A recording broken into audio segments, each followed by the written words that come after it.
माणिकराव कोकाटेंवर सध्या मुंबईतल्या लीलावती हॉस्पिटलमध्ये उपचार सुरू आहेत। राष्ट्रवादी काँग्रेसचे नेते सूरज चव्हाण यांनी कोकाटेंची हॉस्पिटलमध्ये जात भेट घेतलेली आहे। सूरज चव्हाण कोकाटेंच्या भेटीसाठी लीलावती रुग्णालयामध्ये दाखल झाले होते। निवडणुकीपूर्वी काही जणांकडनं कुरघोडी सुरू असून काही मित्र आणि काही शत्रू असतात, असं यावेळेला सूरज चव्हाण म्हणतात।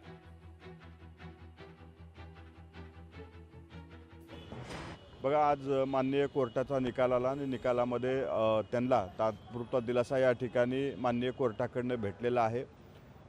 माननीय कोर्टाच्या पुढे आमच्या वकिलांनी बाजू मांडली आणि येणाऱ्या काळामध्ये सुद्धा जी काही उर्वरित प्रक्रिया राहिलेली आहे, जे त्यांच्यावरती शिक्षेची टांगती तलवार आहे, ते सुद्धा आमच्या वकिलांनी बाजू मांडल्याच्या नंतर ती सुद्धा दूर होईल।